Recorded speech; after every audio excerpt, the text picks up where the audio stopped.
Guys, good morning. So this is Jirbie from Couchwasabi. If you're new here, don't forget to subscribe. So for today's vlog, I'll be taking you with me as I go to City Hall, and I think BIR, to pick up my business permit. Finally, I'm able to get it today. So this vlog is like a compilation of my journey in starting my own business. In case you didn't know, me and my sister started this small company called Caticorn Dreams. That's her brand. And we are producing handcrafted solid shampoo bars. And I'm very happy that it's already available in Gourdos. So I think starting November or before Christmas, you can buy it from any Gourdos branch near you. So right now it's already in Podium and we are entering UP Town in the next 2 weeks, I guess. And then by November, we will be entering 3 more stores. That's 5 stores in total. And then I think maybe by December, we will be present in all Gourdos stores. Aside from that, our shampoo bars are available online through our Instagram. I'll put the IG handle here. What's different about our shampoo bars is that they are SLS free. We use mild surfactant so that it's less irritation. And let me tell you, like the formula is the bomb, as in, super, it's brilliant. You should try it. If you haven't tried it, you should get out and grab one and try it. Okay, so going back, today's vlog is about how to open your own business. I mean, this is something that is not really talked about on YouTube, and some of my students encouraged me to vlog about it so that they can get tips from it. Okay, firstly, when you're planning to open your own business, you'd have to have it registered with either DTI for sole proprietorship or SEC if you want to open a corporation. In our case, we decided for it to be a sole proprietorship for now. So I registered our company with DTI a couple of months back. I think 1 to 2 months ago. So I already got that. You can get your DTI the same day. And the rates are different depending on the scope. For example, you can register it under a barangay level, a city level, a regional level, or national level. In our case, we registered it under the national level because we are thinking ahead. Maybe we'd be present in Davao or in Visayas, who knows. So it's a one-time payment, and I think it's renewable per 5 years. So it's written on the certificate. I'm not going to show you the certificate anymore. Anyway, it's easy. You just have to go to DTI and then write down your applications. Go to the nearest DTI near you if you want to register under sole proprietorship, and go to the SEC office, Securities and Exchange Commission's office, if you want to register it as a corporation. I will insert a short clip on my journey in getting my DTI permit here.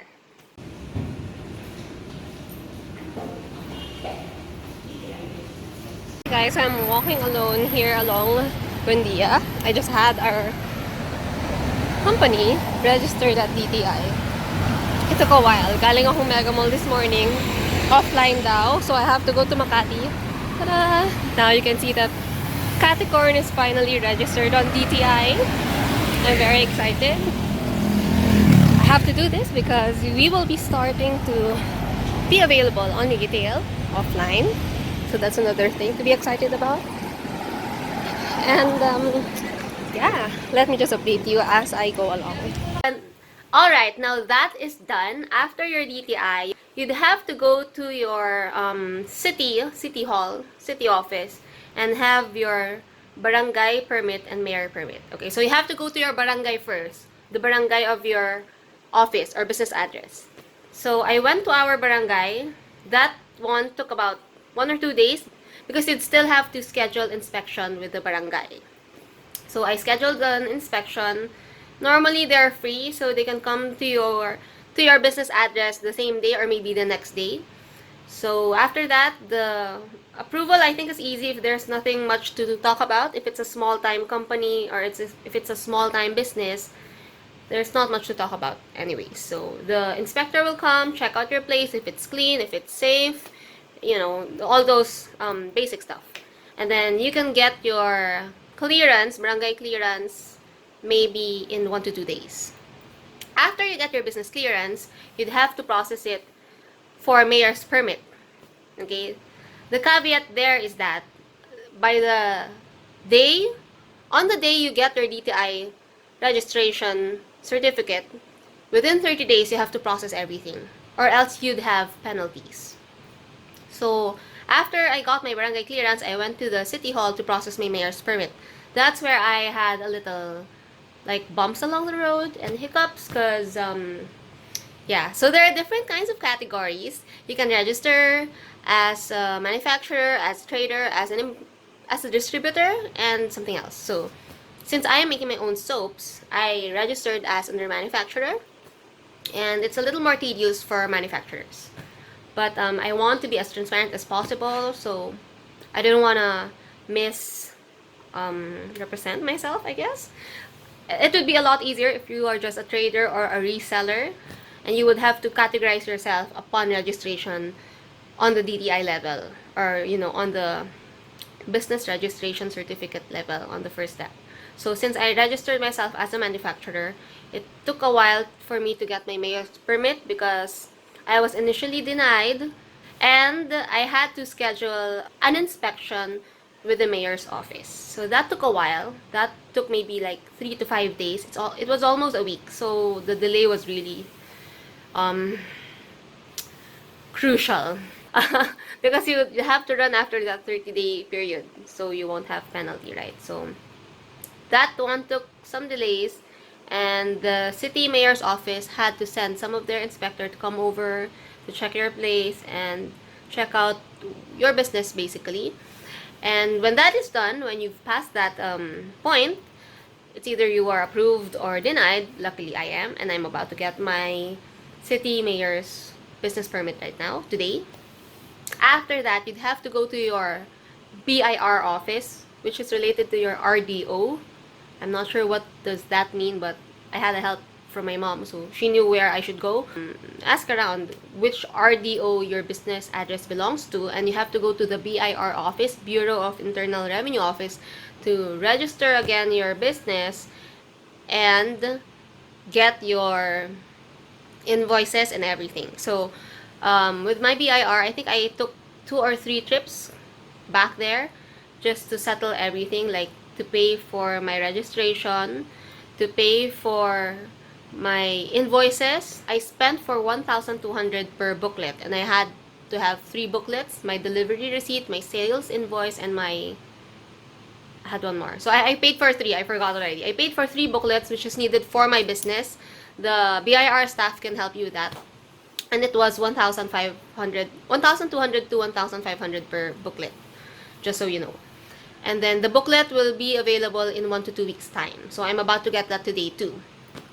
And then I also went back again to submit my books. My books would be your those that you use in accounting class, like your journals, and I think those books. So you can also buy those books from the BR office or from national bookstores or any bookstores, I think. And then you'd have to stamp that on the first page and write your business name and whatever, and then submit it for approval. And I think it's here. Let me show you. Right, so here are my books. These are the ones that I submitted for BIR. I have my journal, my ledger, my cash receipts, my subsidiary purchase journal, and my subsidiary sales journal. And you'd have to write your name, your registered name, on the front page, and your business name on the front page. Okay, and then you'd have to stamp with this, which is available in the BR office, and then write your name and your details, and then have it stamped by the chief support section. This will take you like the whole day, so you better go to your BIR office in the morning and submit everything, and you would have to wait for this by after lunch to get it back. I had to come back for it the next day, so it was so inefficient and everything. Alright, so when you've done everything, I think that's about it. And then you're ready to run your business and operate it as legally as possible. And you're registered as a legal business. You're registered to transact with anyone, even go on retail, just like Caticorn Dreams did. We make sure that we registered our business legally and got all our paperwork legally, and everything's in process before we try to enter Gourdos and everything. So this is something that I mean, I've seen a lot of online sellers, and I think being a registered company protects me and my customers, because Capricorn Dreams is not a fly-by-night company. And I guess there you go. I hope you've enjoyed this vlog. Um, I guess my takeaway with that, it's a little tedious to open your own business. It's not as easy yet because you'd have to go back and forth like maybe 3 to 5 to 6 times.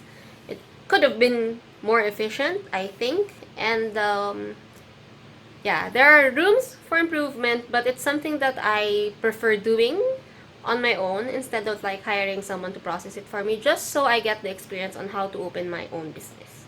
To be honest, it's not that easy to open your own business yet in the Philippines, especially if you are manufacturing like handmade products. If you are a micro entrepreneur and you're manufacturing like your own artisanal soaps, and like us, we are manufacturing our own shampoo bars, it should be legally categorized as manufacturing because we are producing it with ourselves, with our hands, right? And it seems to me na for the City Hall's perspective, pag sinabi mong manufacturing, parang may pabrika ka na and all that, machineries and all that stuff. But that's not the case with us, as you may know. So, hindi nila naintindihan yon. And there are days na when I go to City Hall, I'd have to argue with the frontliner or even the architect kasi nga I was trying to have my place approved. Wala. Total rejection siya. As in, they were like, manufacturing ka eh. Blah, blah, blah. And I kept on trying to explain, and I even offered to show my videos because sometimes I take videos of me making our shampoo bars and producing our shampoo bars. Ayaw nyo talagang tingnan. And they are saying na basta manufacturing ka, so you are in this category na parang akala yata nila PNG level, factory level na. So it's a little hard na parang they don't give consideration to small businesses. They don't make it easy for small businesses or understand the small businesses. And anyway, so I feel that it's a deterrent. Parang mas nade-discourage yung mga micro-entrepreneurs to register their business and be a legal tax-paying business. Which is like sad kasi I'm sure, I mean, there's like a group of soap makers here in the Philippines and marami sila and meron pang mga groups dyan. And I'm sure most of those would love to be registered as a legal business to provide protections for themselves and for their consumers. But it's just that the local Philippine, I guess, laws and procedures are inefficient and I guess inconsiderate to the micro-entrepreneurs. And it takes a lot of guts and, I guess, grit to like wait it all out. There are days na pag galing kong City Hall, I'm so frustrated, umiiyak na lang talaga ako. OA, diba? But no, there are times na I went out of the City Hall dahil hindi ako in-approve na reject ako. I was just so exhausted, falling in line, waiting for it. You know, the time and the effort spent is, I mean, immense. Ang dami. Just to get a permit. And this is like, I'm not operating on a 6-digit level. I'm not operating on a, you know, that kind of level to feel this pain, this this frustration. Pero buti na lang, nakuha ko na. Buti na lang. So, yun. I guess it's a little tiyaga. You have to be very tiyaga and matatag, I guess. Kasi, but then again, you can also hire someone to do it for you. And I don't know how much is the payment for that. I heard it was like 80,000 or something. I'm not so sure.